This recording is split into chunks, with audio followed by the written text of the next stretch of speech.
Hi hello. ఇప్పుడు నేను చూపిస్తుంది ఏంటంటే నువ్వుల పిండి అండి. ఈ నువ్వుల పిండితో మనము వడాలు చేసుకుంటాం. అంటే అప్పట్లోని వడాలు చేసుకుంటేవారండి. పెరుగన్నంతో కానీ గింజన్నంతో కానీ ఇవి నంచుకొని తినేవారు. చాలా బాగుంటాయండి. ఈ నువ్వుల పిండి ఎలాగంటే నువ్వుల పిండిని మిల్లు ఆడిచ్చి ఆయిల్ తీస్తారనమాట. గాను నూనె అంటారు. ఆ గాను నూనె బయటకు వస్తుంది. ఇదేమో ఉంటుందన్నమాట. ఈ ఈ పిప్పుని మనం వడియాలు చేసుకుంటామండి. ఈ వడియాలు ఎలా చేసుకోవాలో చూపిస్తాను చూడండి.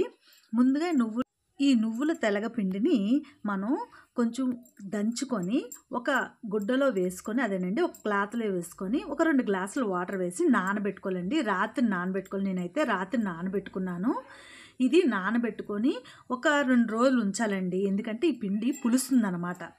ఇది బాగా వాటర్ వేసుకొని మనం నీళ్ళు వేసుకొని ఒక దాంట్లో పెట్టుకొని ఒక 2 రోజులు ఉంచాలండి. ఇది బాగా నానుతుంది. నానిన తర్వాత ఈ 2 రోజుల తర్వాత మనం 2 రోజులు ఉంచాలండి. ఎందుకంటే పిండి పులిస్తే చాలా టేస్ట్గా ఉంటుంది ఈ వడం.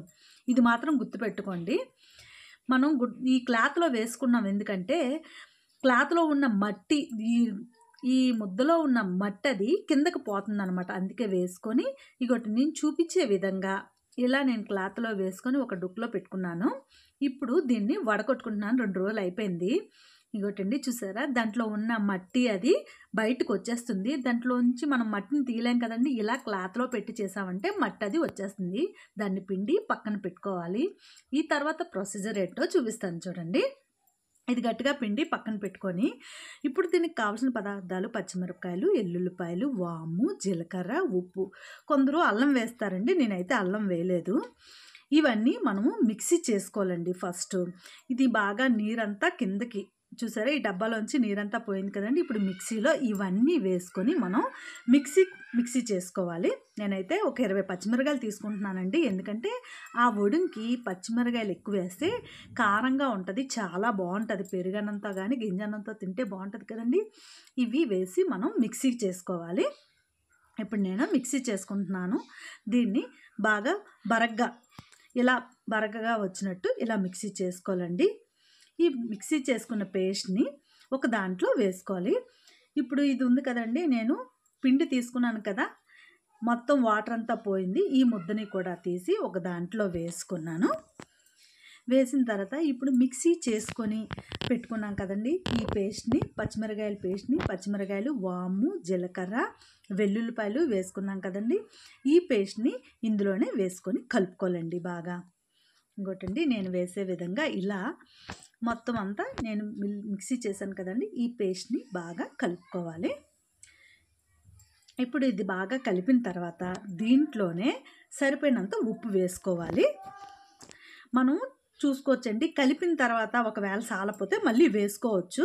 ఈ ముద్దను బాగా కలుపుకోవాలి.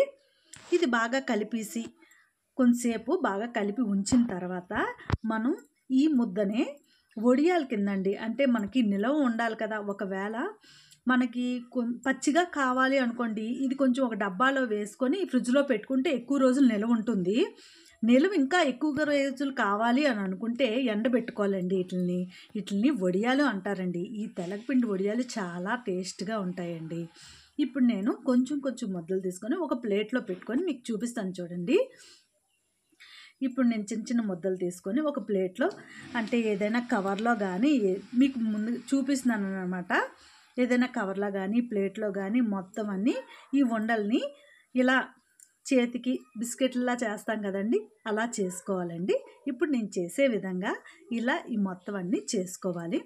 చేసుకున్న తర్వాత ఇవి కొంచెం ఎండలో పెట్టాలండి. ఒక 2 రోజులు మాత్రం ఇవి ఎండలో పెట్టాలండి. ఎందుకంటే ఇవి నిలవ ఉంటాయి.